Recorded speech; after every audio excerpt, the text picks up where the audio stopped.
Dempire Jr. participe à l'opération Tempête du désert avant de faire des petits boulots dans l'industrie de la musique. À 30 ans, la chance frappe à sa porte quand il aligne tous les bons numéros à la loterie. Jeffrey Dempire avait gagné 20 millions de dollars à la loterie de l'Illinois en 1996. Il n'avait jamais eu beaucoup d'argent et venait d'une grande famille. Aussi, c'était très important pour lui.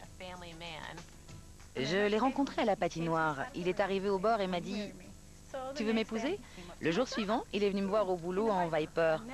Je ne lui ai jamais demandé ce qu'il faisait dans la vie, pas une seule fois. Mais il a continué à me faire la cour. Alors, en décembre 1999, on s'est fiancés. Ce n'est que 18 mois plus tard, après le mariage, que Crystal apprend que son mari est millionnaire. Il m'a dit qu'il avait gagné au loto et j'ai fondu en larmes. Il m'a demandé pourquoi et je lui ai dit que je n'en voulais pas, que l'argent fait faire de drôles de choses aux gens. Je veux seulement pouvoir vivre à mon aise. Plus on a d'argent, plus on a de problèmes. J'y crois. Au départ, Crystal, Jeff et leur famille recomposée profitent de leur fortune. En janvier 2002, ils déménagent de Chicago à Tampa, en Floride, dans une maison valant un demi-million dans un quartier clos. L'argent lui a permis de faire ce qu'il voulait vraiment. Il adorait voyager. On adorait faire du shopping et il me gâtait. Il a acheté une Ferrari, une Bentley et une Lamborghini. En plus de ses coûteux joujoux, Dempire utilise son argent pour ouvrir un établissement de pop-corn haut de gamme. Il la baptise du nom de sa petite fille, Cassie.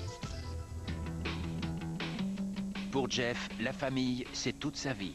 Il se servait de sa richesse pour aider sa famille. Il a vraiment partagé, il leur a acheté des maisons et des voitures. Il a toujours eu un grand cœur. S'il avait de quoi donner, il donnait.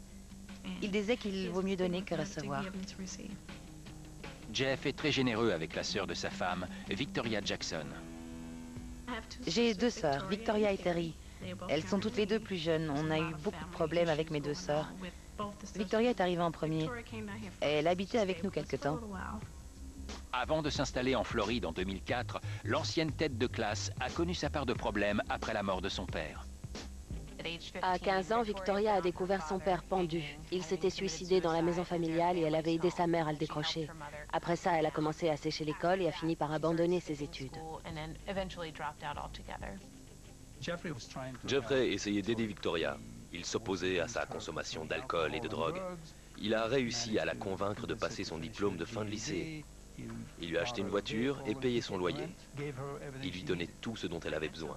J'en suis arrivée à lui dire de ne plus l'aider parce qu'elle prenait de la drogue. Mais hélas, il a continué à l'aider derrière mon dos. La situation se dégrade en juin 2005, quand surgit le nouveau petit ami de Victoria, Nathaniel Trey Jackson. Aucun lien de parenté. Trey est un ami de Chicago avec un casier judiciaire et un passé chargé.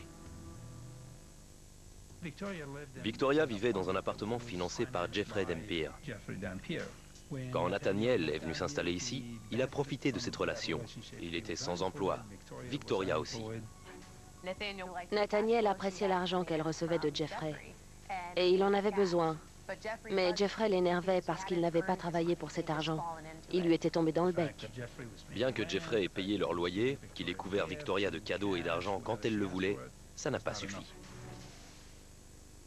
Il savait qu'il gardait une grosse somme d'argent dans sa boutique de pop-corn. Et Victoria connaît la combinaison du coffre.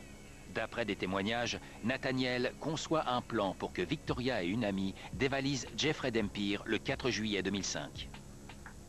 Victoria et son ami se sont rendus à la boutique et Victoria a demandé à Jeffrey si son ami pouvait utiliser les toilettes. Pendant qu'elle était censée être aux toilettes, elle devait ouvrir le coffre, mais elle n'a pas réussi. Dempire ne se rend pas compte de la tentative de vol. Victoria et son ami ont déclaré que Nathaniel était en colère qu'elle n'ait pas récupéré d'argent. Et ils ont continué à se dire qu'il fallait qu'il le cambriole.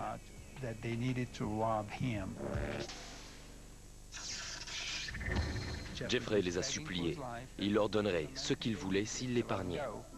Le 26 juillet 2005, Jeffrey Dempire part travailler dans sa boutique de pop-corn de Tampa.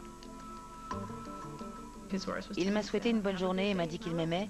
Et on s'est parlé au téléphone comme des ados toute la journée. Vers 19 h, Jeff ferme la boutique pour la nuit. Il doit rejoindre sa femme et ses enfants pour dîner et aller au cinéma. Mais il reçoit un coup de fil de sa belle-sœur Victoria. Victoria l'a appelé à son appartement, prétendument à cause d'un problème de voiture. Mais quand il est arrivé, il était clair qu'il tombait dans un piège. D'après des rapports de police, Nathaniel Trey Jackson, le petit ami de Victoria, et l'autre belle-sœur de Jeffrey, Terry, sont cachés dans la chambre. Les enregistrements des interrogatoires détaillent la suite. Trey et ma sœur sont sortis de la chambre. Ma sœur avait un couteau et Trey un pistolet. Trey a menacé Jeff de son pistolet. Trey, c'est Nathaniel. Oui, il a dit « Assieds-toi, Grelard ». Il y a eu un affrontement, presque un combat de catch. Ils ont attaché les poignets de Monsieur Dempire avec un lacet de bottes de Victoria. Nathaniel et Victoria lui ont fait les poches. Ils lui ont pris ses clés et l'ont emmené dans sa camionnette. Ils l'ont fait monter dans la camionnette et l'ont allongé face contre terre. Et ils ont démarré. Ils ont parlé d'aller à la boutique. Ils pensaient qu'il y aurait 20 000 $ en liquide dans le coffre. Finalement, ils n'y sont pas allés. Au lieu de cela, Jeffrey est embarqué dans une virée infernale. Au départ, Victoria était au volant et Nathaniel dans le siège passager. Terry dit qu'elle était à l'arrière. Trey lui tapait sur la tête avec le pistolet. Jeff était à terre, mais il les regardait, il les suppliait. Jeffrey les a suppliés. Il leur donnerait ce qu'ils voulaient s'ils l'épargnaient. Ils sont arrivés sur l'autoroute, mais quelque chose est arrivé et ils ont changé d'avis sur ce qu'ils voulaient faire. Ils se sont arrêtés sur le bas-côté. Trey m'a dit d'échanger de siège avec lui. Il m'a tendu le flingue et il m'a dit de le pointer sur Jeff. Et il m'a dit « Vicky, vas-y, tue-le, Vicky ». Nathaniel a mis la radio très fort et elle a tiré une fois à l'arrière de la tête de Jeffrey. J'ai fermé les yeux. J'ai tourné la tête. Et j'ai tiré.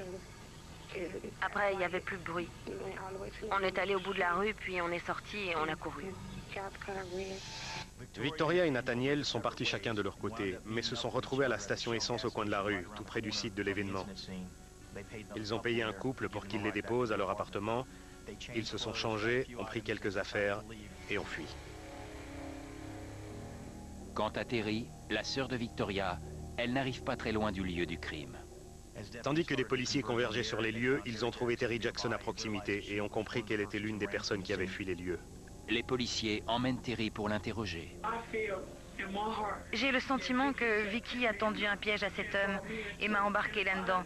Mais je n'avais rien à voir là-dedans. Elle aurait pu appeler la police et demander de l'aide, mais elle n'a rien fait. Alors elle a été très surveillée. Mais au final, Terry a été considéré comme un témoin. Pendant que les enquêteurs questionnent Terry, la femme de Jeff est chez elle, paniquée. J'étais à la maison avec le sentiment qu'on m'avait arraché le cœur. Puis on a sonné à la porte et c'était 2 policiers. Crystal découvre que son mari a été assassiné et que ses 2 sœurs sont soupçonnées. J'étais sous le choc. Je n'y croyais pas. Le 29 juillet 2005, 3 jours après le meurtre, les policiers retrouvent la trace de Victoria et Nathaniel à Jacksonville, en Floride. Quand on a fouillé Nathaniel Jackson, on a trouvé sur lui environ 1 500 $ en liquide. Il y avait du sang sur cet argent qui appartenait à Jeffrey. À l'interrogatoire, Victoria craque la première. Elle s'est effondrée, s'est mise à pleurer et a avoué tout ce qui s'était passé du début à la fin. Je veux lui présenter des excuses, à lui et à ma famille, surtout à ma sœur et mes petits-neveux.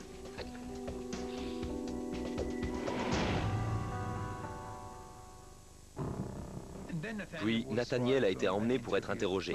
Il nie avoir volé, kidnappé et tué Monsieur Dempire. On a fait venir Victoria dans la même pièce. Elle lui a dit qu'elle nous avait dit la vérité. Alors il a baissé la tête et il a dit « Ah bon, je vais tout vous dire ». Il a admis être impliqué dans la préparation du cambriolage de Monsieur Dempire. Il a dit qu'il n'avait jamais été question de tuer Monsieur Dempire. Il a nié avoir dit à Victoria de tirer. Mais il reste un détail choquant. Le mari de ma sœur, lui et moi, on avait une aventure en secret. Quel âge aviez-vous quand ça a commencé? 16 ans. Jeffrey et Victoria ont eu des relations sexuelles pendant près de 7 ans. Victoria a affirmé qu'ils s'étaient fiancés et qu'il lui avait même acheté une bague de fiançailles, mais qu'elle l'avait mis en gage pour payer des factures. J'ai été stupéfaite, ça m'a fait mal, car on n'avait jamais parlé de divorce. J'étais furieuse, mais il ne méritait pas de mourir pour autant. En septembre 2006, un jury déclare Victoria Jackson coupable de meurtre au premier degré, kidnapping avec arme et vol de voiture sous la menace d'une arme. Un juge l'a condamné à 3 peines de prison à vie. Nathaniel Jackson a lui aussi été reconnu coupable dans un procès différent, et lui aussi a été condamné à la prison à vie. Aucune charge n'a été retenue contre Terry Jackson. C'est une affaire très triste, une tragédie pour cette famille. Les gens les plus proches de vous sont votre famille, et on ne pense jamais qu'ils vous feront du mal. On pardonne, mais on n'oublie pas. Je voudrais qu'on se souvienne de Jeff comme d'un père aimant, d'un super papa, un bon soutien de famille. Peu importe ce qu'on a dit de lui, c'est ce qui le rendait heureux.